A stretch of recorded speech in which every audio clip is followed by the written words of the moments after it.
Types of DC generator. अब ये जो टाइप हम पढ़ रहे हैं, ये पढ़ रहे हैं एक्साइटेशन मेथड के अकॉर्डिंग। ठीक है, तो अकॉर्डिंग टू एक्साइटेशन मेथड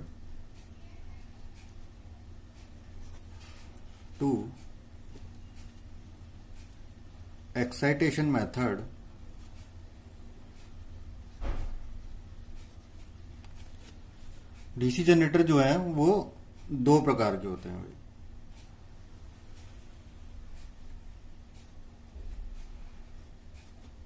ठीक है, तो जो फर्स्ट टाइप है इसका वो होता है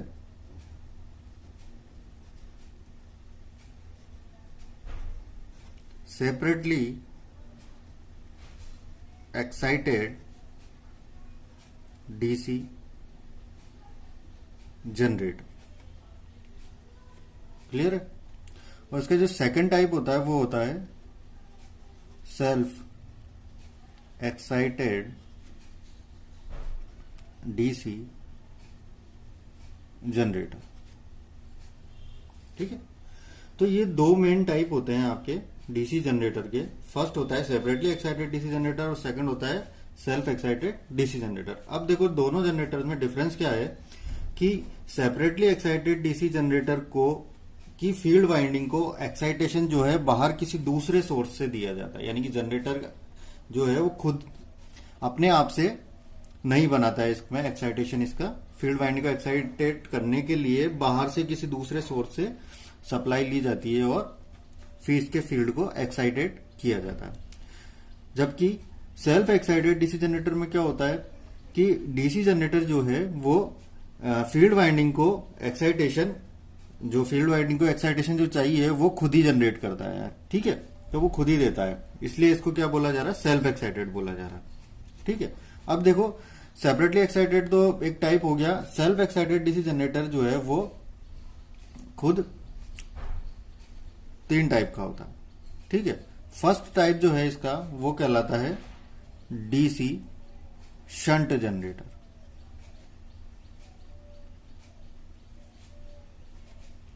ठीक है, इसका जो सेकंड टाइप है वो होता है आपका डीसी सीरीज जनरेटर।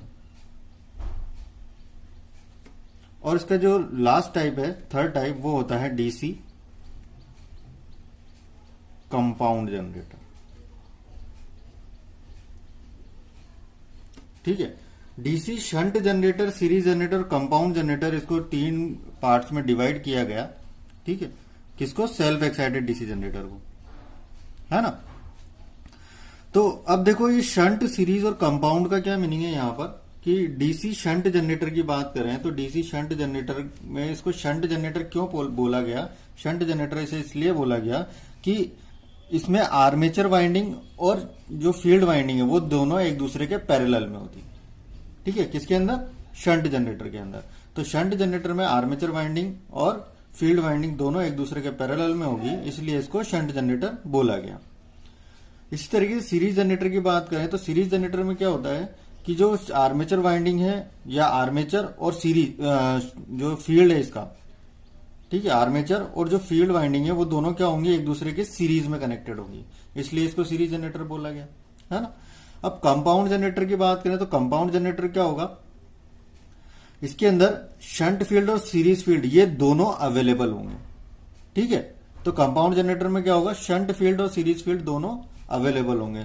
तो इसके अकॉर्डिंग ये जो कंपाउंड जनरेटर होता है वो भी दो टाइप का हो जाता है हमारा। ठीक है, तो कंपाउंड जनरेटर है वो दो टाइप का हुआ। कौन कौन सी टाइप हुई भाई, पहला तो बोला हमने लॉन्ग शंट कंपाउंड जनरेटर, और सेकंड टाइप जो हुई इसकी, इसको बोला हमने शॉर्ट शंट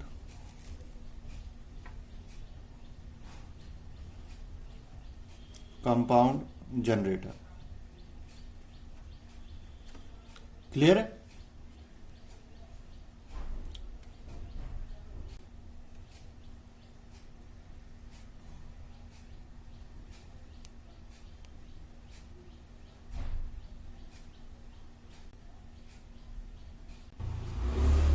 तो ये तो इसका क्लासिफिकेशन हो गया, है ना। अब एक एक करके हम सारे जनरेटर्स की स्टडी कर लेते हैं। तो फर्स्ट ऑफ ऑल हम शुरू करते हैं। ए नंबर में इसको डाल देता हूं, ये हो गया हमारा सेपरेटली एक्साइटेड, या इसको 1 नंबर डाल देते हैं।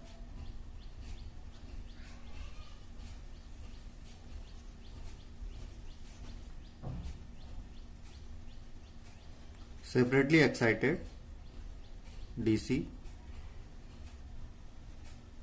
जनरेटर,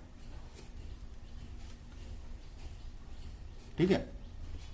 अब सेपरेटली एक्साइटेड डीसी जनरेटर की हम बात कर रहे हैं, तो सेपरेटली एक्साइटेड डीसी जनरेटर किसे बोला जा रहा है कि इसकी जो फील्ड वाइंडिंग है ना। तो देखो किस तरीके से होगा, इसका सर्किट डायग्राम बना लेते हैं पहले हम।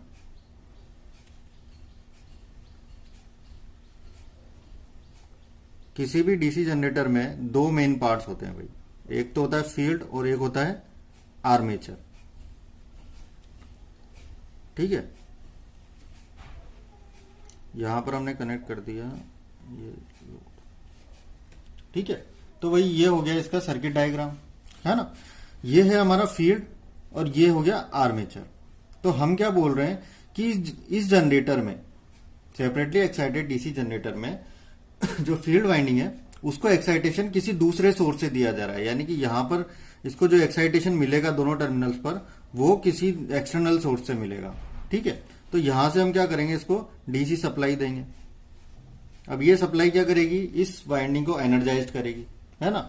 तो ये चीज जो है सेपरेटली एक्साइटेड डीसी जनरेटर में होती है ना। सेल्फ एक्साइटेड डीसी जनरेटर में क्या होगा, ये जो फील्ड वाइंडिंग है इसको जो एक्साइटेशन चाहिए होगा वो कौन देगा, ये जनरेटर खुद ही देगा, है ना। लेकिन सेपरेटली एक्साइटेड में क्या होगा, ये जो इसको फील्ड को एक्साइटेशन चाहिए वो किसी दूसरे सोर्स से दिया जाएगा, ठीक है। अब देखो इस जनरेटर का जो सर्किट डायग्राम हमने बनाया है इसके अंदर क्या क्या चीजें हैं। देखो ये जो जनरेटर है इसका ये आर्मेचर हो गया। इस आर्मेचर के अंदर जो भी ईएमएफ जनरेट होगा या वोल्टेज जनरेट होगा उसको हम लिखेंगे ईजी से, ठीक है। ईजी का मीनिंग क्या होगा, ई का मतलब है ईएमएफ और जी का मतलब है जनरेटेड, यानी कि हम बात करेंगे किसकी, यहां पर जनरेटेड ईएमएफ की बात करेंगे। ये आर्मेचर है, इस आर्मेचर पर वाइंडिंग्स भी होगी, है ना, जिसे हम आर्मेचर वाइंडिंग बोलते हैं। तो आर्मेचर वाइंडिंग का रजिस्टेंस होगा, ठीक है। तो कोई भी वाइंडिंग होती है उसका रजिस्टेंस होता है, तो यहाँ आर्मेचर वाइंडिंग के रजिस्टेंस को हम आर से डिनोट करेंगे, और जब हम बात कर रहे हैं आर्मेचर की तो यहां पर ए लगा देंगे भाई। तो ये हो गया आपका आर्मेचर वाइंडिंग का रजिस्टेंस। इसी तरीके से जो भी यहां करंट बनेगी, ठीक है, ईएमएफ जनरेट होने के बाद जो भी करंट बनेगी यहां पर, वो करंट यहां से निकलेगी, आर्मेचर से निकलेगी, तो इस करंट को हम बोल देंगे आर्मेचर करंट, ठीक है। आई के साथ ए लगा देंगे, स्मॉल ए, तो ये हो गया हमारा आर्मेचर करंट, यानी आई से इसको डिनोट करेंगे। इसके बाद देखो यही करंट आगे जाकर आपकी कहां चली जाएगी, ये जो है लोड है भाई, यानी कि जहां पर हमें जो भी वोल्टेज करंट यहां पर बन रहा है उसको जहां यूज करना है तो वो इसके लिए क्या कहलाएगा, लोड कहलाएगा, ठीक है। तो इस लोड पर ये करंट जाएगी, यही वाली करंट इस लोड पर जाएगी, तो इस करंट को हम क्या बोल देंगे, IL बोल देंगे, यानी कि लोड करंट बोल देंगे। यही करंट कहां जा रही है, लोड पर जा रही है, इसलिए इसको लोड करंट बोल दिया। बात करें फील्ड की, तो देखो भाई यहां से डीसी सप्लाई से हम इसको कनेक्ट करेंगे तो करंट फ्लो होगी, तो जो करंट फील्ड पर जा रही है उस करंट को हम लिखेंगे IF से, यानी कि फील्ड करंट। इसी तरीके से फील्ड का जो रजिस्टेंस होगा भाई, ये भी वाइंडिंग है, फील्ड की वाइंडिंग है, तो यहां का जो रजिस्टेंस होगा उसको हम डिनोट करेंगे RF से, यानी कि फील्ड रजिस्टेंस, ठीक है। यहां का जो वोल्टेज होगा उसको हम लिख देंगे VF, यानी कि फील्ड वोल्टेज, ठीक है। और यहां लोड पर जो वोल्टेज मिलेगा वो हो जाएगा आपका V से डिनोट करेंगे भाई इसको। आई बात समझ में। तो ये इस तरीके से भाई सर्किट डायग्राम बनेगा सेपरेटली एक्साइटेड डीसी जनरेटर का। अब देखो नेक्स्ट हमें क्या करना होता है कि ये जो ईजी जनरेट हो रहा है यहां पर, यानी कि ईएमएफ जनरेट हो रहा है, इसको कैलकुलेट करना होता है ना। तो हमें क्या करना है, ये ईजी को कैलकुलेट करना है। तो इसके लिए कुछ मेथड्स हैं जो हमेशा फिक्स रहेंगे, स्टेप बाय स्टेप मैं आपको बताऊंगा, है ना। तो उसके अकॉर्डिंग आपको न्यूमेरिकल्स वगैरह सॉल्व करने होंगे। तो देखो भाई हम शुरू करते हैं, methods of calculating easy.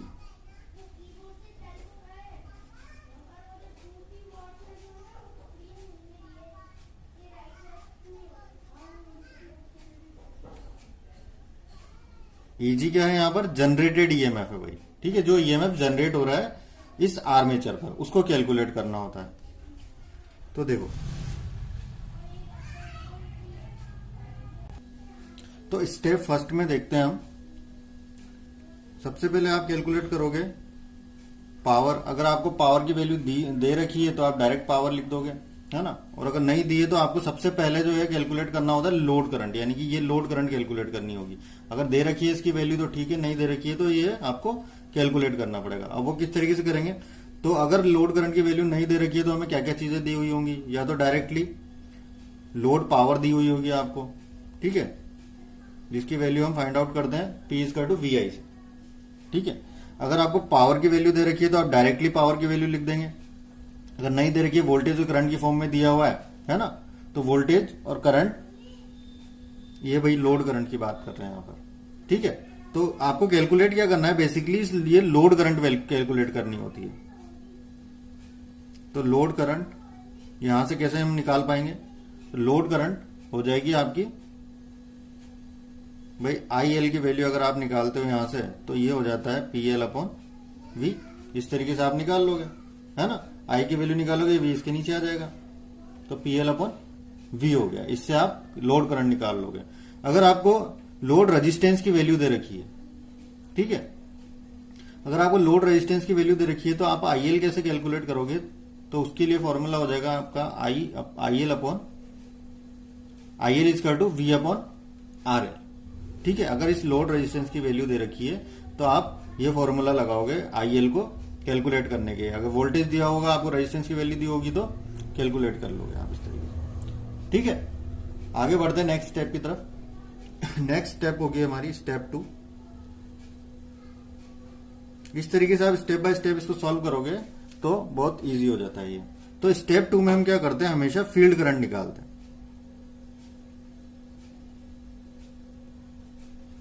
Step 2 में निकलेगी आपकी फील्ड करंट, ठीक है। अब देखो यहां पर फील्ड कौन सा है? ये फील्ड है भाई, इसका ये फील्ड है, तो इसकी करंट कौन सी निकलेगी? IF, यानी कि फील्ड करंट निकलेगी। तो फील्ड करंट को यहां पर हम डिनोट करेंगे IF से, ठीक है। तो फील्ड करंट निकालने के लिए देखो फील्ड करंट कैसे निकलेगी आपकी? ये जो वोल्टेज है इसमें इस रेजिस्टेंस का मैं डिवाइड कर दूंगा तो करंट की वैल्यू मिल जाएगी मुझे, ठीक है। तो यहां पर इसके लिए जो फॉर्मूला बन जाएगा वो हो जाएगा VF/RF, ठीक है, फील्ड वोल्टेज अपॉन फील्ड का रेजिस्टेंस, ठीक है। तो ये फील्ड करंट यहां से आपकी निकल गई। नेक्स्ट स्टेप आएगी आपकी स्टेप 3, जिसके अंदर हम निकालेंगे आर्मेचर करंट। भाई ये स्टेप्स फिक्स हैं। फर्स्ट स्टेप में आपको लोड करंट निकालनी है, सेकंड स्टेप में आपको फील्ड करंट निकालनी है, थर्ड स्टेप में आर्मेचर करंट निकालनी है। तो आर्मेचर करंट को हम डिनोट करते हैं IA से, ठीक है।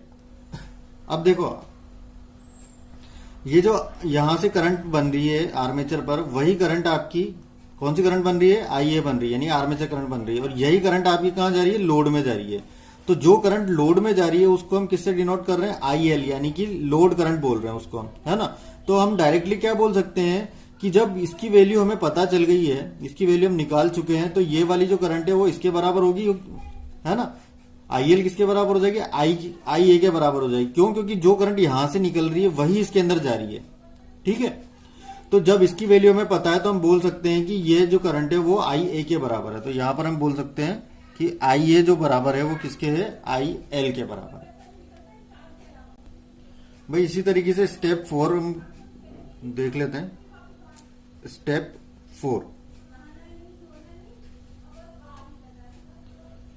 4 में क्या करना होगा? आपको EMF कैलकुलेट करना होगा, जनरेटेड EMF कैलकुलेट करना है हमको, ठीक है, जिसको हम डिनोट करते हैं EG से, ठीक है। अब जनरेटेड EMF की बात करें तो जनरेटेड EMF कैसे कैलकुलेट होगा? देखो भाई जनरेटेड EMF कैसे कैलकुलेट होगा? जितना भी वोल्टेज यहां जनरेट हुआ है, कहां पर? आर्मेचर पर, है ना। तो क्या उतना वोल्टेज मुझे लोड पर मिलेगा? भाई लोड पर देखो जितना वोल्टेज यहां जनरेट हो रहा है उतना वोल्टेज यहां पर नहीं मिलता। क्यों? क्योंकि देखो आर्मेचर है, आर्मेचर पर वाइंडिंग भी है ना। अब वाइंडिंग है तो वाइंडिंग का रेजिस्टेंस भी है, तो इस वाइंडिंग के रेजिस्टेंस की वजह से कुछ वोल्टेज ड्रॉप हो जाता है यहां पर, ठीक है, यानी कि जितना वोल्टेज यहाँ जनरेट हो रहा है उसमें से कुछ वोल्टेज जो है उसका लॉस हो गया, ड्रॉप का मतलब लॉस हो गया आपका। ठीक है, दूसरा ये जो दोनों लगाए हैं ये दोनों चीजें क्या है, ये ब्रश है भैया। ठीक है, तो ब्रश इस आर्मेचर से, आर्मेचर पर जो कम्यूटेटर होता है उससे कनेक्टेड रहते हैं, है ना। तो ब्रश पर भी क्या होता है, कुछ वोल्टेज ड्रॉप हो जाता है, यानी कि कुछ वोल्टेज में कमी आ जाती है, वो भी लॉस में चला जाता है। ठीक है, तो यहां पर देखो दो लॉस हुए, कहां कहां पर, एक तो इसकी वाइंडिंग में हुआ और दूसरा आपका ये जो ब्रशेज है, यानी दोनों जगह पर वोल्टेज का लॉस हुआ, यानी कि वोल्टेज ड्रॉप हुआ। ठीक है, तो ये दोनों ड्रॉप किसमें से माइनस होंगे, जो जनरेट किया है हमने, मतलब जो भी जनरेट हुआ है आर्मेचर पर वोल्टेज उसी में से तो कम होंगे। तो हम क्या बोल सकते हैं कि आउटपुट में जो वोल्टेज मिल रहा है वो, प्लस आर्मेचर वाइंडिंग की वजह से जो ड्रॉप हुए वो, प्लस ब्रश पर जो ड्रॉप हुए वो, इन तीनों वोल्टेजेस को अगर हम जोड़ देते हैं तो वो किसके बराबर मिल जाएगा हमें, ईजी के बराबर मिल जाएगा, यानी कि ईएमएफ जनरेटेड ईएमएफ, यानी कि जितना ईएमएफ जनरेट हो रहा है उसके बराबर होगा। तो हम ये चीज बोल सकते हैं यहां पर कि V प्लस आर्मेचर वाइंडिंग में जो भी वोल्टेज ड्रॉप होंगे उसको हम लिखेंगे आई आर से।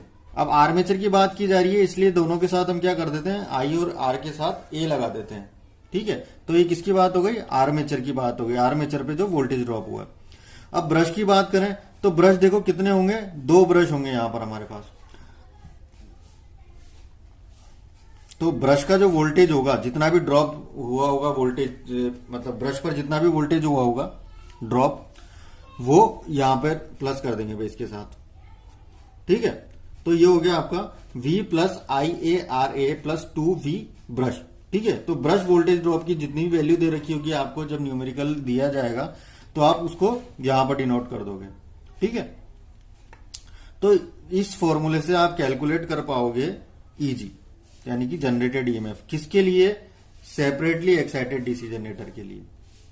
ठीक है, तो जो भी न्यूमेरिकल अगर आपका आया उसमें पूछा गया कि एक सेपरेटली एक्साइटेड डीसी जनरेटर है और उसकी बाकी चीजों की वैल्यूज अगर दे रखी है ना, तो आप क्या करोगे, जनरेटेड ईएमएफ इस फॉर्मूले से निकाल पाओगे।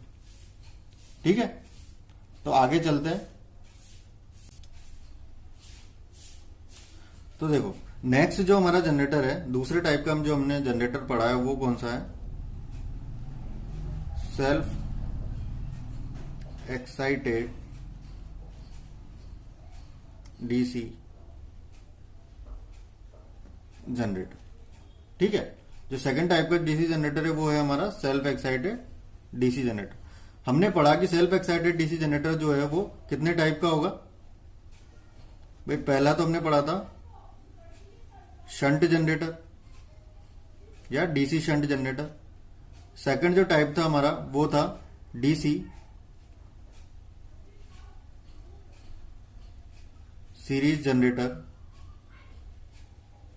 और जो थर्ड टाइप है हमारा वो हो गया आपका डीसी कंपाउंड जनरेटर। ठीक है, तो अब शुरू करते हैं। देखो हम यहां से, अब सबसे पहले बात आती है कि सेल्फ एक्साइटेड डीसी जनरेटर किसे बोले हैं। तो वह डीसी जनरेटर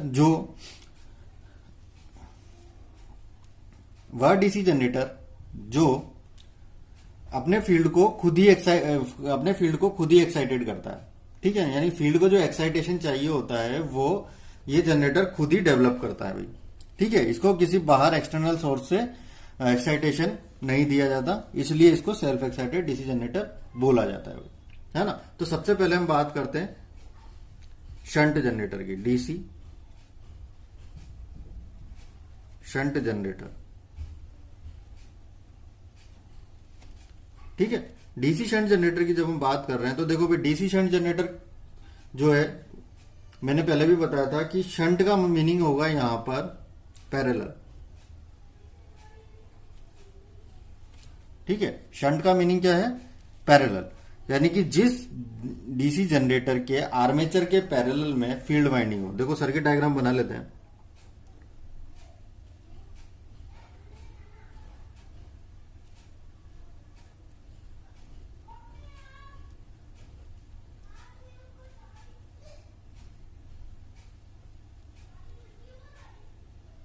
ठीक है, तो देखो भाई ये इसका सर्किट डायग्राम हो गया। अब मैंने क्या बोला कि जिस डीसी जनरेटर के आर्मेचर के पैरेलल में अगर फील्ड वाइंडिंग है, ठीक है, आर्मेचर के पैरेलल में अगर फील्ड वाइंडिंग है तो वो जनरेटर कौन सा कहलाएगा? डीसी शंट जनरेटर कहलाएगा भाई, है ना। वही सारी चीज जो अभी हमने सेपरेटली एक्साइटेड में कैलकुलेट की है वही चीजें इसके अंदर भी कैलकुलेट करेंगे। तो उसके लिए पहले सब चीजें डिनोट कर लेते हैं क्या क्या है। आर्मेचर पर जो ईएमएफ जनरेट होगा, यानी कि आर्मेचर पर जो वोल्टेज जनरेट होगा उसको हम ईजी से लिखेंगे। आर्मेचर का रेजिस्टेंस आर ए होगा, आर्मेचर से जो करंट निकलेगी वो आई ए होगी, ठीक है। ये करंट आगे जाकर इसके दो पार्ट हो जाते हैं, जो फील्ड में जा रही है, ठीक है, करंट। तो यहां पर देखो फील्ड कौन सा हुआ? शंट जनरेटर है, तो इस फील्ड को हम बोलेंगे शंट फील्ड,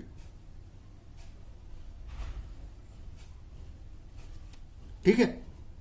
और ये हो गया लोड।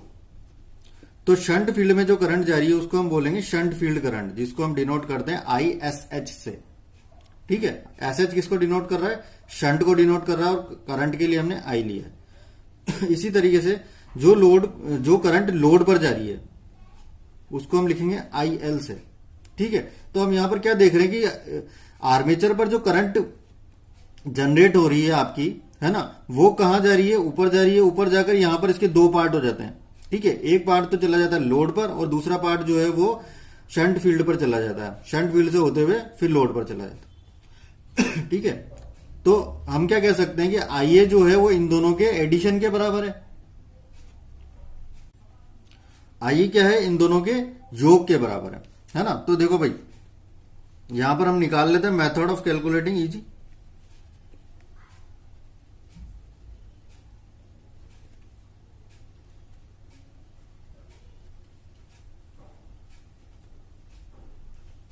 ठीक है, ईजी को कैलकुलेट करना है। तो ईजी कैलकुलेट करने के लिए क्या करते हैं हम? सबसे पहले स्टेप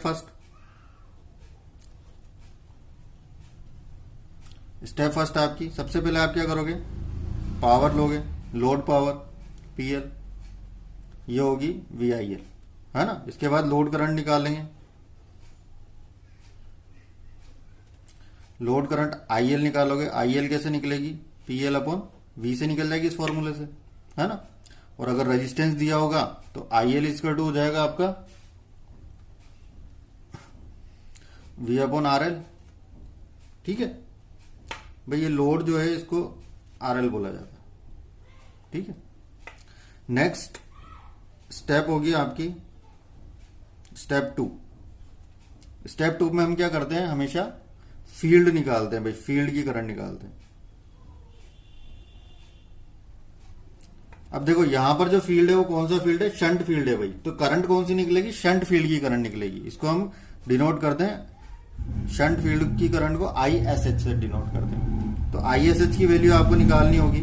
तो ISH कैसे निकलेगा? देखो भाई यहां का जो वोल्टेज है, लोड वोल्टेज, उसको डिनोट करेंगे V से, है ना। और शंट फील्ड के अक्रॉस जो वोल्टेज होगा उसको लिखेंगे VSH से, ठीक है। तो देखो यहां पर जितना जो भी ड्रॉप होने थे वो यहां पर हो गए, है ना। आर्मेचर पे जितने भी ड्रॉप होने थे वो सब हो चुके। उसके बाद जो वोल्टेज लोड के अक्रॉस है, देखो तो आर्मेचर के पैरेलल में ही शंट फील्ड है हमारा, है ना। तो जो भी ड्रॉप होने थे वो यहां हो चुके हैं। अब जो वोल्टेज इसके अक्रॉस होगा उतना ही वोल्टेज मुझे इसके अक्रॉस भी मिलेगा। तो हम क्या कह सकते हैं कि जो V है वो किसके बराबर है? VSH के बराबर है। आई बात समझ में? तो जितना वोल्टेज लोड पर मिलेगा उतना ही वोल्टेज मुझे शंट फील्ड के अक्रॉस भी मिलेगा शंट जनरेटर में। ये मैं बात सिर्फ शंट जनरेटर की कर रहा हूं, ठीक है। तो यहां पर देखो जो शंट फील्ड की करंट है वो कैसे निकालेंगे भाई? V अपॉन RSH से करंट निकल जाएगी, क्योंकि इसका जो रेजिस्टेंस है वो क्या होगा? RSH, है ना। तो I बराबर क्या होगा? V अपॉन R, है ना। तो V कौन सा लिया हमने? लोड वाला लिया। क्यों? क्योंकि यही जितना वोल्टेज यहां होगा उतना ही वोल्टेज इसके अक्रॉस भी होगा। तो इसको आप VSH भी लिख सकते हो यहां पर, या तो V लिखो या फिर VSH अपॉन RSH लिखो, ठीक है, एक ही बात। इसके बाद स्टेप 3 की बात करें। स्टेप 3 में आपको निकालनी होगी आर्मेचर करंट।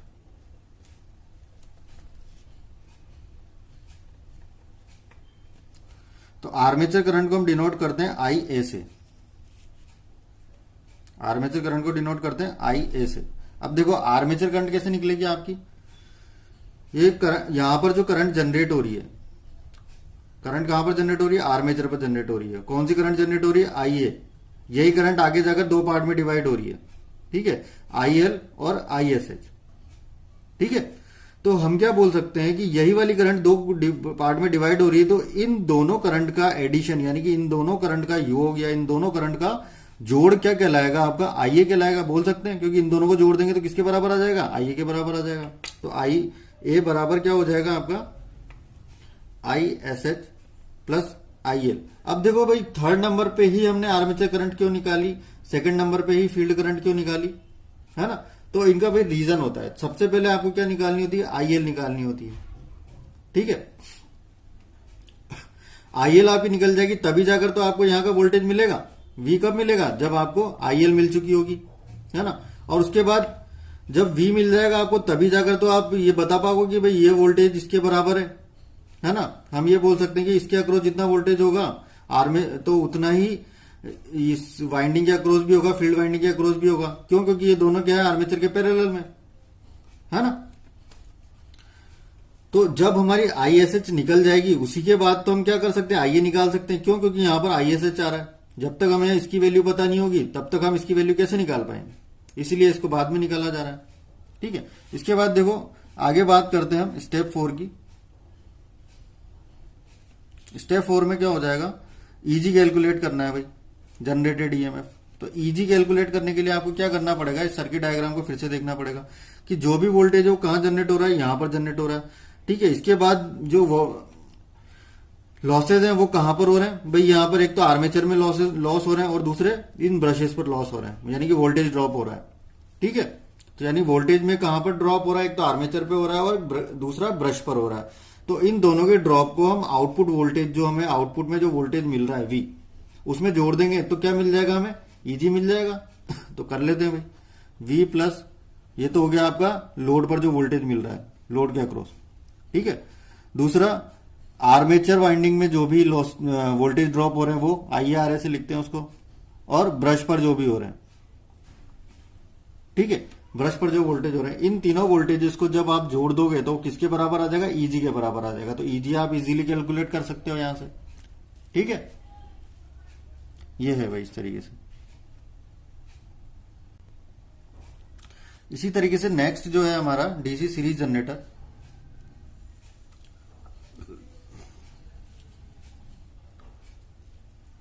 इसका सेकंड है हमारा B, DC सीरीज जनरेटर, ठीक है। तो DC सीरीज जनरेटर जो है, इसका सर्किट डायग्राम किस तरीके से बनाएंगे? देखो, अगर आर्मेचर के सीरीज में फील्ड वाइंडिंग है इस तरीके से, तो वो जनरेटर हमारा कौन सा जनरेटर हो जाएगा? सीरीज जनरेटर कहलाएगा भाई, DC सीरीज जनरेटर, ठीक है। आर्मेचर के सीरीज में अगर फील्ड वाइंडिंग है तो DC सीरीज जनरेटर कहलाएगा, ठीक है ना। तो वही सारी चीजें डिनोट कर लो भाई। आर्मेचर पर जो वोल्टेज जनरेट होगा वो होगा EG, रेजिस्टेंस इसका R है, करंट जो आर्मेचर से निकलेगी वो, ठीक है। तो करंट जो आर्मेचर से निकलेगी वो IA हो जाएगी।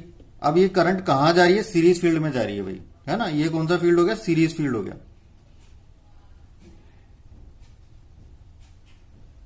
ठीक है। तो सीरीज फील्ड में जो करंट जा रही है ना, और ये वाली करंट फिर आगे चली जाएगी, ठीक है। तो सीरीज फील्ड का जो रेजिस्टेंस होगा उसको तो हम डिनोट कर देंगे RSE से। RSE जो है वो डिनोट कर रही है सीरीज को, और R डिनोट कर रहा है इसके रेजिस्टेंस को, ठीक है। तो RSE जो है वो डिनोट करेगा सीरीज फील्ड के रेजिस्टेंस को। अब यहां से जो करंट निकलेगी सीरीज फील्ड से वो कौन सी करंट होगी? सीरीज करंट होगी। इसको हम ISE से डिनोट करते हैं। और ये वाली करंट आगे चली जाएगी लोड पर, तो कौन सी करंट बन जाएगी? फिर लोड करंट बन जाएगी, है ना। ये होगा हमारा लोड। सर्किट डायग्राम समझ में आ गया होगा, ठीक है। अब देखो नेक्स्ट जो है, नेक्स्ट स्टेप में हम क्या करेंगे? कैलकुलेट करेंगे EG को।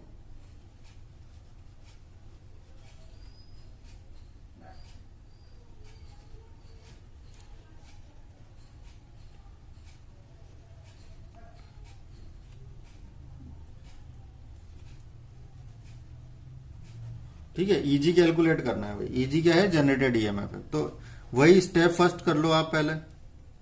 स्टेप फर्स्ट में पावर पीएल, इससे निकल जाएगी लोड करंट, ठीक है।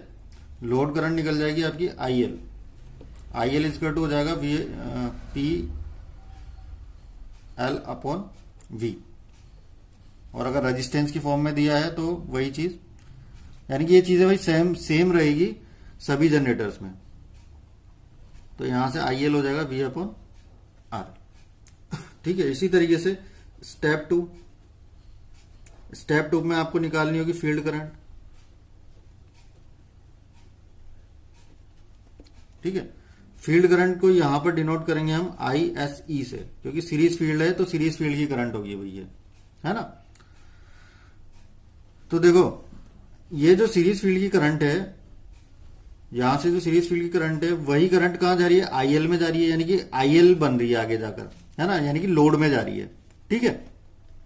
तो यही करंट कहां चली गई, लोड में चली गई, है ना। तो जब इस करंट की वैल्यू हमें पता है, जो हम कहां पर निकाल चुके हैं, फर्स्ट स्टेप में निकाल चुके हैं यहां पर, ठीक है। तो अगर इस करंट की वैल्यू पता है तो हम क्या बोल सकते हैं कि ये वाली जो करंट थी ISE, वही तो आईएल बन रही है आगे जाकर। तो जब आईएल की वैल्यू हमें पता है, तो हम क्या बोल सकते हैं कि ये ISE के बराबर है। तो हम डायरेक्टली लिख सकते हैं ISE equal to IL, IL की वैल्यू पता है तो हम लिख देंगे कि ISE की वैल्यू भी वही है जो आईएल की वैल्यू है, ठीक है। तो नेक्स्ट स्टेप में हम निकालेंगे अब आर्मेचर करंट।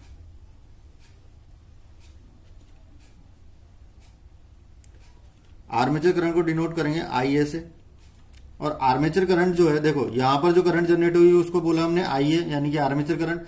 यही करंट सीरीज फील्ड में जा रही है और सीरीज फील्ड से निकलकर लोड में जा रही है। तो हम क्या बोल सकते हैं कि IA जो है वो किसके बराबर है, ISE के बराबर है, और ISE किसके बराबर है, IL के बराबर है। ये तीनों करंट एक दूसरे के बराबर, क्योंकि यही करंट आगे जाकर लोड पर चली जाती है।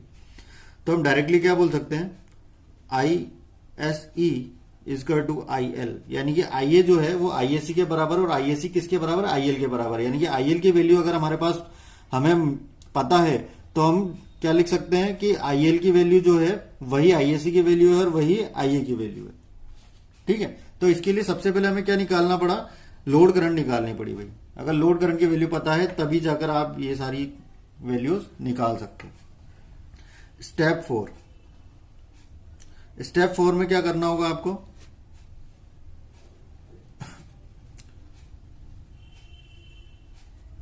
जनरेटेड ईएमएफ कैलकुलेट करना है भाई, ठीक है। जनरेटेड ईएमएफ को हम लिखेंगे EG से। अब देखो भाई सीरीज जनरेटर है तो इसके लिए जनरेटेड ईएमएफ क्या होगा, जो वोल्टेज यहां जनरेट होगा, ठीक है। तो भाई जनरेटेड ईएमएफ कैलकुलेट करोगे तो वही देखो इसके अक्रॉस जो वोल्टेज हुआ, अब ड्रॉप कहां पे होगा, देखो इसके अंदर ड्रॉप कहां पे होगा,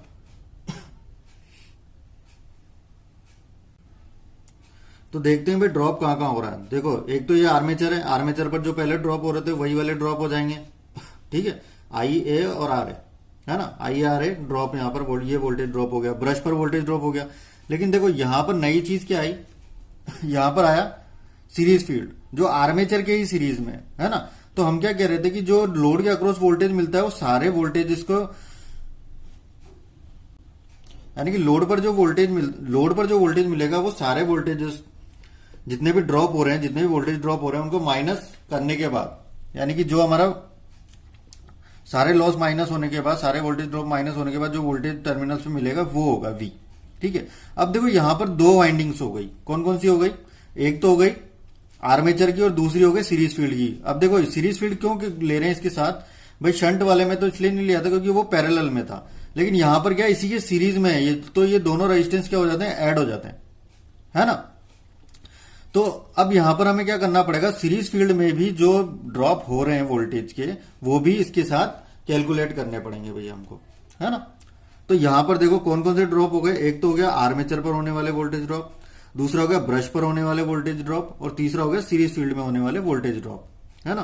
तो ये तीनों वोल्टेज ड्रॉप प्लस ये आउटपुट में जो वोल्टेज मिल रहा है हमको, लोड वोल्टेज, इन सबको जोड़ने पर क्या मिल जाएगा हमें, EG मिल जाएगा, है ना। अगर EG की वैल्यू हमें पता है और इनमें से किसी की वैल्यू आपको निकालनी है तो आप इजीली निकाल सकते हो। तो इसके लिए देखो फॉर्मूला क्या बन जाएगा हमारा, इजी इज कर टू वी प्लस आर्मेचर के voltage drop plus series field के वोल्टेज ड्रॉप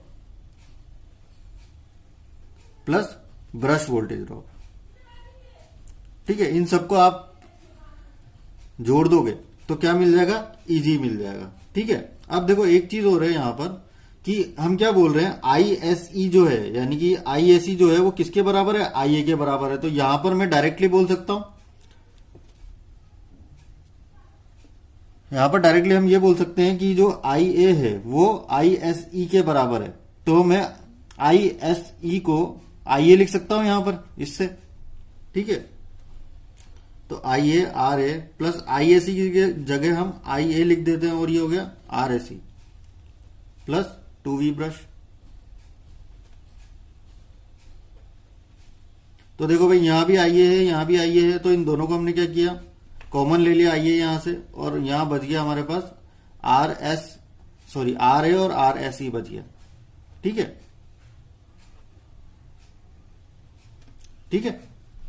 अब देखो ये दोनों जो रेजिस्टेंस है कौन कौन से, RA और RSE, ये दोनों क्या है, एक दूसरे के सीरीज में है भाई, है ना। सीरीज में है तो दोनों ऐड हो जाएंगे।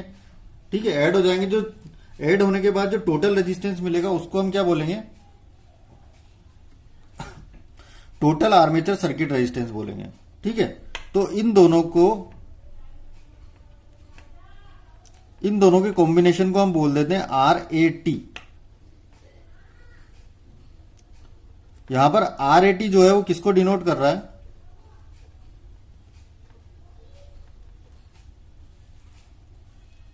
टोटल आर्मेचर सर्किट रेजिस्टेंस को। ठीक है, हमने क्या किया, ये जो दोनों रेजिस्टेंस थे ये दोनों एक दूसरे के सीरीज में थे इसलिए हमने क्या किया, इन दोनों को जोड़ दिया, है ना। जोड़ने पर हमने इसको एक नई फॉर्म में लिख दिया RAT।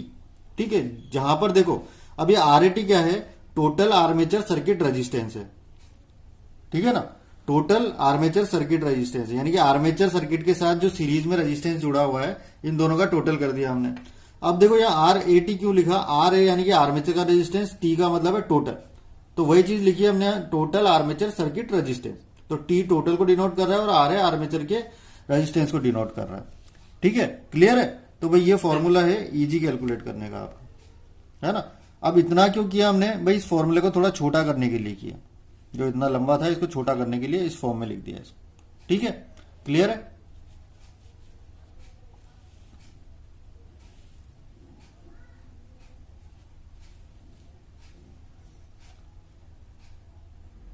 तो अब आगे हम बात कर लेते हैं थर्ड टाइप के जनरेटर की, हमारे जो है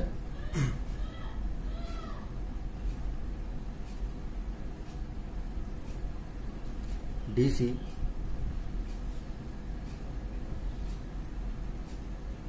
कंपाउंड जनरेटर। ठीक है, DC कंपाउंड जनरेटर। अब DC कंपाउंड जनरेटर क्या होगा, देखो यहां कंपाउंड का मीनिंग है मिश्रित, यानी कि इसके अंदर क्या होगा, सीरीज फील्ड और शंट फील्ड दोनों अवेलेबल होंगे, यानी कि ऐसा जनरेटर जिसके अंदर सीरीज और शंट फील्ड दोनों अवेलेबल हो। ठीक है, या सीरीज और शंट फील्ड वाइंडिंग दोनों अवेलेबल हो, वो कौन सा जनरेटर कहलाएगा, हमारा DC कंपाउंड जनरेटर कहलाएगा। ठीक है, अब DC कंपाउंड जनरेटर को हमने दो पार्ट में डिवाइड किया था। फर्स्ट था हमारा long shunt DC compound generator. ठीक है, और जो सेकंड था इसका हमारा वो था short shunt DC compound generator.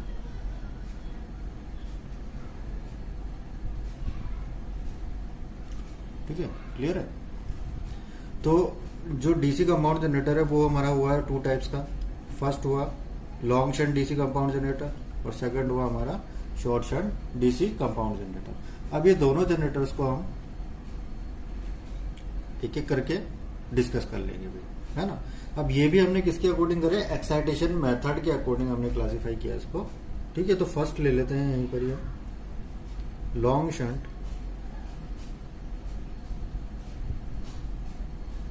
DC compound generator, ठीक है। तो अब long shunt DC compound generator का मीनिंग क्या हुआ, देखो यहां पर जो भाई इसके नाम से समझे हम कि लिखा हुआ है लॉन्ग शंट, यानी कि शंट जो है वो कैसा है, लॉन्ग है, ठीक है। और इसी तरीके से यहां पर बात की जाए तो शंट जो है वो कैसा है, शॉर्ट है, यानी कि बात किसकी की जा रही है, शंट फील्ड वाइंडिंग की बात की जा रही है। कंपाउंड जनरेटर क्या होगा, ऐसा जनरेटर जिसके अंदर शंट फील्ड भी अवेलेबल हो और सीरीज फील्ड भी अवेलेबल हो, वो कहलाएगा हमारा डीसी कंपाउंड जनरेटर कहलाएगा, है ना।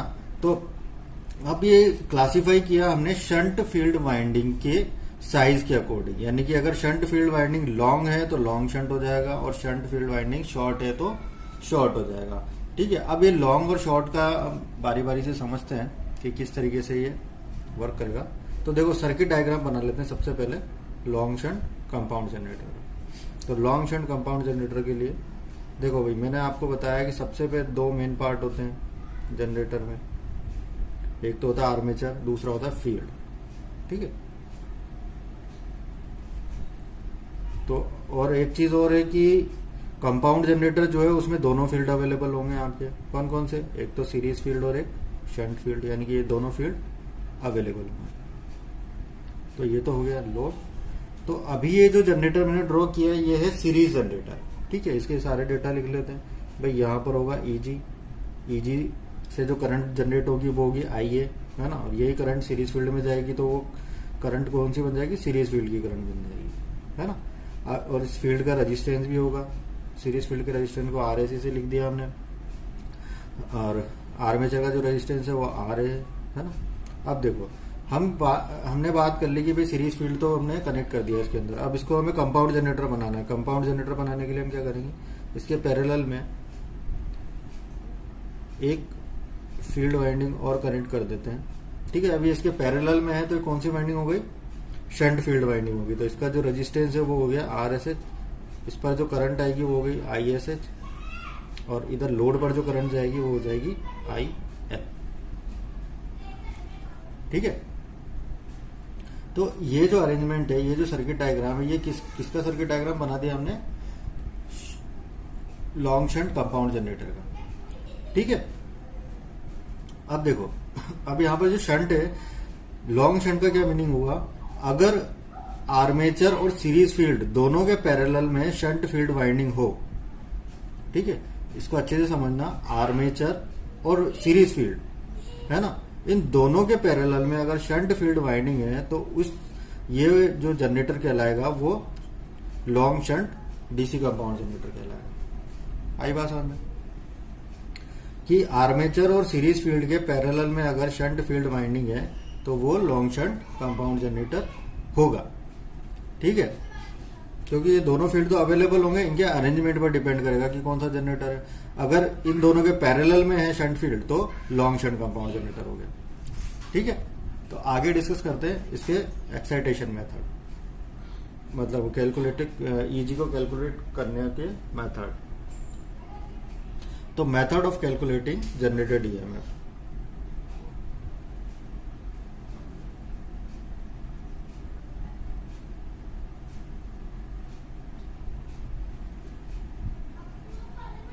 जनरेटेड ईएमएफ, जिसको हम लिखते हैं ईजी से, ठीक है। तो देखो भाई, इसको स्टेप बाय स्टेप हम करेंगे, जैसे हमने पहले स्टेप्स की हुई है उसी तरीके से। तो फर्स्ट स्टेप में हम लिखेंगे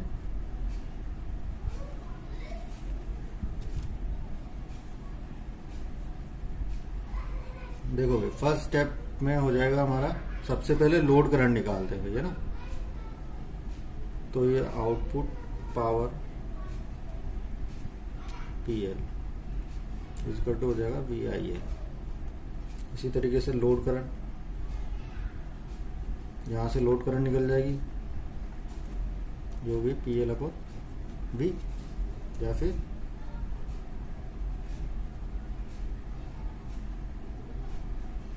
इस तरीके से लोड करंट निकल गई। सेकंड स्टेप आपकी होगी जिसके अंदर फील्ड करंट निकालोगे आप। ठीक है, अब देखो यहां पर समझने वाली बात यह है कि इस जनरेटर में, यानी कि जो कंपाउंड जनरेटर होता है, इसके अंदर दो फील्ड अवेलेबल होते हैं हमारे। कौन कौन से? एक तो हो गया आपका सीरीज फील्ड और एक हो गया आपका शंट फील्ड। ये दोनों फील्ड अवेलेबल है, तो करंट भी जो निकलेगी दोनों फील्ड की निकलेगी, सीरीज फील्ड की भी निकलेगी और शंट फील्ड की भी निकलेगी। ठीक है, तो दोनों करंट निकाल देंगे भाई। फर्स्ट में हम निकालते हैं शंट फील्ड की करंट। ठीक है, तो देखो शंट फील्ड के अक्रॉस जो वोल्टेज है वो होगा VSH। यहां वोल्टेज जो होगा लोड के अक्रॉस वो उसको हम मान लेते हैं V। ठीक है, तो शंट फील्ड का जो करंट जो है वो कैसे निकलेगी? ISH equal to V upon RSH से निकल जाएगी, जैसा कि हमने शंट जनरेटर में निकाला था।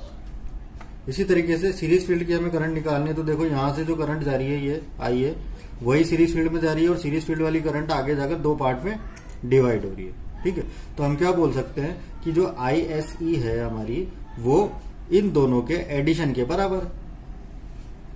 ठीक है, तो कर देते हैं कि ISE जो है हमारी सीरीज फील्ड की करंट जो है वो बराबर है ISH प्लस IL की। ठीक है,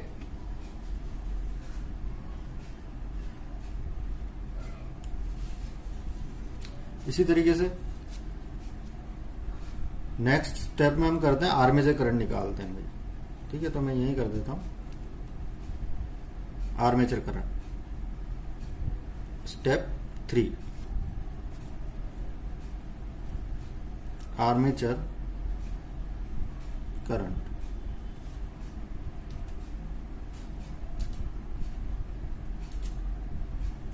आर्मेचर करंट को हम I ऐसे डिनोट करेंगे। अब देखो भाई आर्मेचर करंट कैसे निकलेगी? आर्मेचर से जो करंट जनरेट हुई वो हुई I है ना। यही करंट आगे जा रही है ना। तो आगे जो करंट जा रही है, सीरीज करंट आगे जाकर दो पार्ट में डिवाइड होगी, तो हम क्या बोल सकते हैं कि IA ही आगे जाकर सीरीज फील्ड में जा रही है। तो हम ये बोल सकते हैं IA किसके बराबर है? ISC के बराबर है। बोल सकते हैं कि नहीं बोल सकते? ठीक है ना। तो इस तरीके से भाई हम IA को बराबर कर सकते हैं ISC के, और ISC किसके बराबर है? इन दोनों के एडिशन के बराबर है। तो हमने इसको लिख दिया ISH प्लस IL, क्योंकि ISC की वैल्यू हमारे पास ये आई थी यहां पर। ठीक है, तो ये हो गई स्टेप 4, जिसमें हमें क्या मिल गई? आर्मेचर करंट मिल गई। नेक्स्ट है स्टेप 4। स्टेप 3 थी पहले वाली, ये स्टेप 4। स्टेप 4 में हमें क्या कैलकुलेट करना है? EG कैलकुलेट करना है। तो जनरेटेड EMF EG। ठीक है, ये कैसे कैलकुलेट होगा? वही चीज, जितने भी ड्रॉप हैं सबको जोड़ देंगे, और जितने भी ड्रॉप है सबको जोड़कर ये जो आउटपुट वोल्टेज इसके अंदर ऐड कर देंगे, तो क्या मिल जाएगा हमें? EG मिल जाएगा। ठीक है,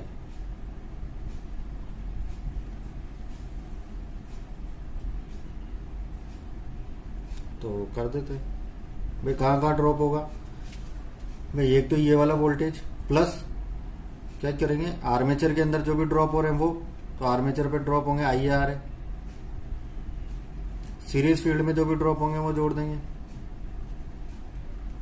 प्लस जो ब्रश लगे हुए हैं उन पर जो भी ड्रॉप हो होंगे वो जोड़ देंगे, तो यहाँ 2V ब्रश आ जाएगा। ठीक है, अब इसी तरीके से भाई देखो IA जो है वो किसके बराबर है? ISC के बराबर है ना। तो यहां पर हम ISC की जगह IA लिख सकते हैं, जैसे कि पहले कर चुके हैं।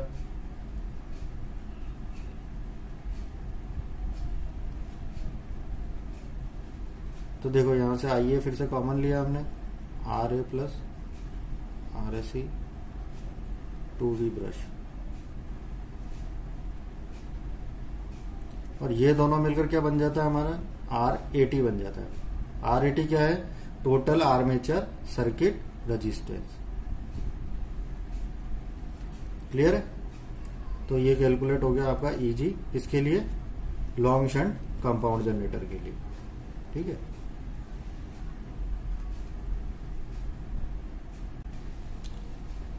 ठीक है, तो अब हम बात कर लेते हैं शॉर्ट शंट कंपाउंड जनरेटर की। लॉन्ग शंट कंप्लीट हो गया।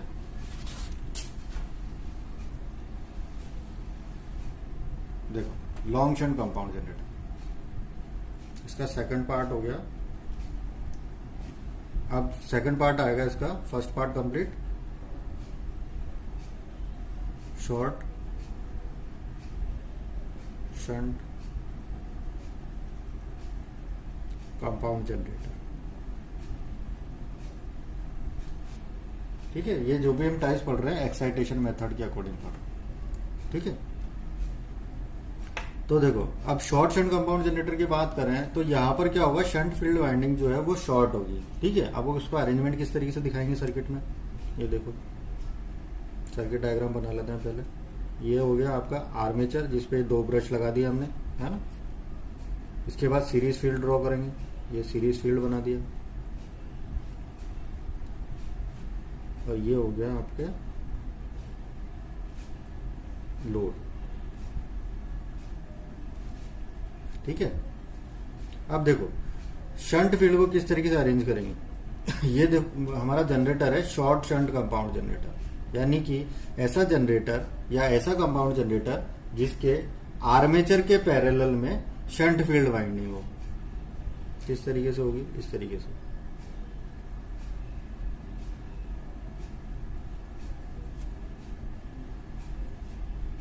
ठीक है, यानी कि इसके आर्मेचर के पैरेलल में हमने क्या किया, शंट फील्ड वाइंडिंग को अरेंज कर दिया, है ना।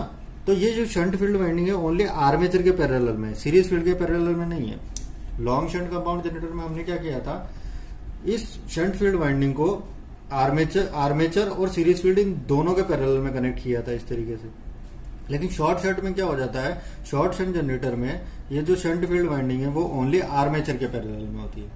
ठीक है, नोटेशंस डाल दो इसके अंदर। यहां पर आई होगा, ये ईजी आर है, सीरीज फील्ड की करंट आई एस जो यहां से निकलेगी और इसका resistance R S. Shunt field की करंट आई एस एच और इसका resistance R S H. Shunt field के अक्रॉस जो वोल्टेज रहेगा वो होगा वी एस एच। लोड पर जो वोल्टेज होगा, लोड के अक्रॉस जो वोल्टेज होगा वो होगा वी। ठीक है, और लोड पर जो करंट जाएगी वो होगी आई एल। ये सारी चीजें डिनोट कर दी अभी हमने। ठीक है, अब देखो यहां से क्या करना है, ईजी कैलकुलेट करना है भाई। ईजी क्या है, जनरेटेड ईएमएफ। तो वही मेथड ऑफ कैलकुलेटिंग ईजी यानी कि generated EMF. Step by step चलेंगे। स्टेप फर्स्ट, ये कॉमन रहती है भाई सभी में, आउटपुट पावर, जिसको हम लिखेंगे पीएल से इक्वल टू वीआई। जो भी चीज हमें दी हुई होगी न्यूमेरिकल वगैरह में वो पुट करेंगे और यहां से निकालना क्या होता है, लोड करंट। ठीक है, लोड करंट को डिनोट कर देंगे आईएल से। ये हो गया पीएल अपॉन वी।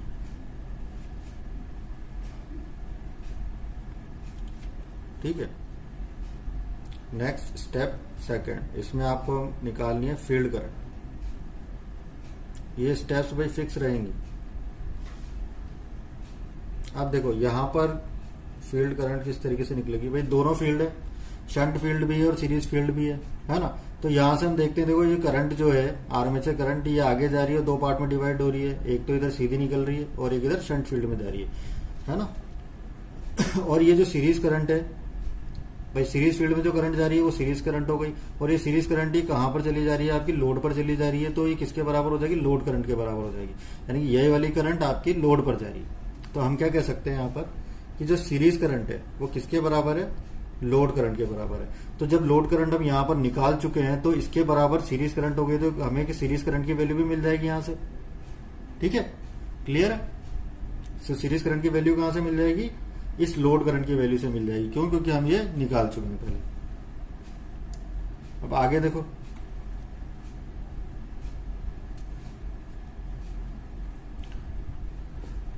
अब हमें कौन, एक करंट तो निकल गई, सीरीज फील्ड की करंट निकल चुकी है इसकी।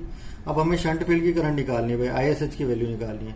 आईएसएच की वैल्यू देखो निकालने के लिए हमें क्या करना पड़ेगा कि ISH की वैल्यू देखो हम कैसे निकालते थे, VSH अपॉन RSH से निकालते थे। जब शंट जनरेटर की बात की थी हमने तो ISH कैसे निकला था, VSH अपॉन RSH से निकला था। यानी कि ये VSH, ये हमने क्या किया था, वहां पर लोड के अक्रॉस वोल्टेज था उतना ही हमने क्या किया था, शंट फील्ड के अक्रॉस माना था।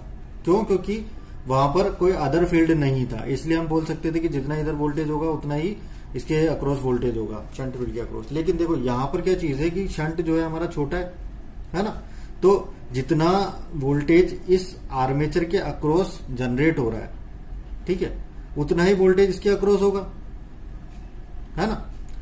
लेकिन आउटपुट में जो लोड पर हमें वोल्टेज मिल रहा है, क्या वो इसके बराबर होगा? भाई इस केस में यहां पर ये बराबर नहीं होगा। क्यों? क्योंकि देखो जो जितने भी वोल्टेज ड्रॉप यहाँ आर्मेचर पे होने थे, वो होने के बाद जो वोल्टेज इन दोनों टर्मिनल पे मिला, वही वोल्टेज, उतना ही वोल्टेज इसके अक्रॉस रहेगा, शंट फील्ड के अक्रॉस।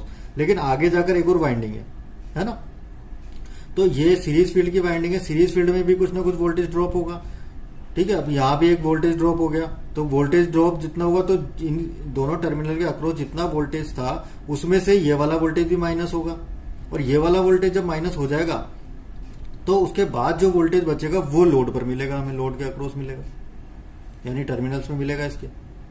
आई बात समझ में? तो कहने का मीनिंग क्या हुआ कि ये वाला वोल्टेज कौन सा, सीरीज फील्ड में जो वोल्टेज ड्रॉप हुआ है वो प्लस आउटपुट वोल्टेज, ये दोनों वोल्टेज मिलकर किसके बराबर हो जाएंगे, VSH के बराबर हो जाएंगे।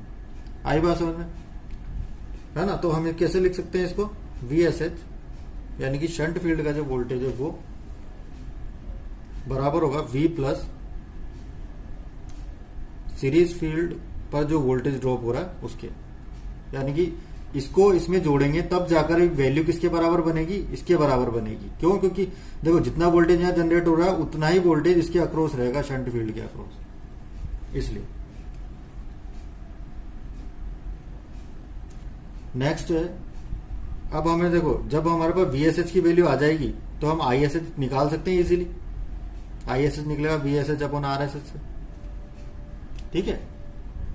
तो भाई ये दोनों फील्ड की करंट हमारी निकल चुकी है। इसके बाद बात करते हैं आर्मेचर करंट की।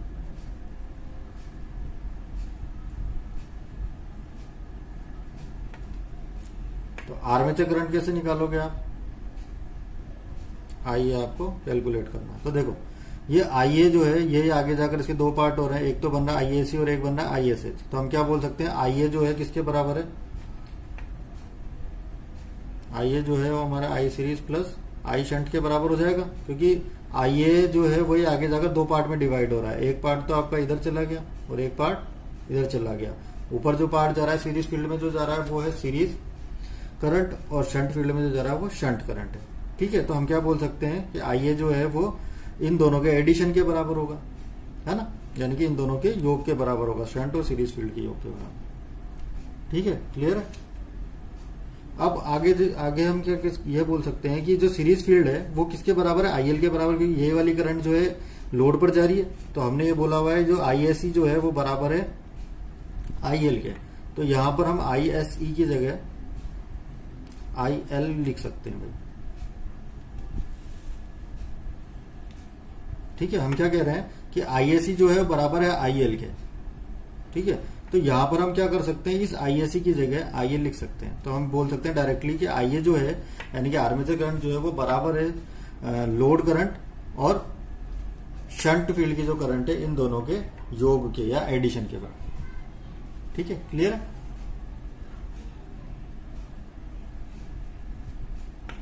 तो भाई ये हो गई बात इसकी generated EMF, sorry armature current की।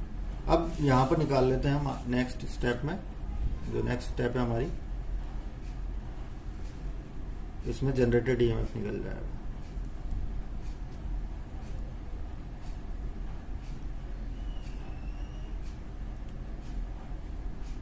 इसको डिनोट करेंगे EG से। तो वही V प्लस आर्मेचर फील्ड के ड्रॉप प्लस सीरीज फील्ड के ड्रॉप प्लस वोल्टेज के ब्रशेस पर जो ड्रॉप है वो, इन सभी को आप जोड़ दो, ठीक है। इन सभी को ऐड कर दिया हमने, ऐड करने पर क्या मिल जाएगा, EG मिल जाएगा, वही सारी चीजें वापस रिपीट हो जाएंगी भाई इसके अंदर। आई एस ई बराबर है हमारा आई एल के, है ना, और आई एस ई हमारा आई एल के बराबर हो गया।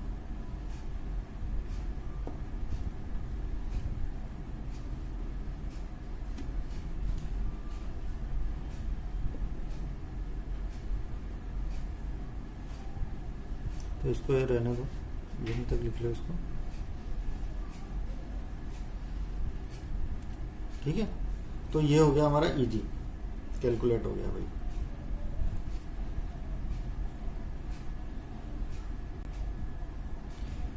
I hope type of DC generator आपको अच्छे से समझ में आ गया होगा, ठीक है। Thank you.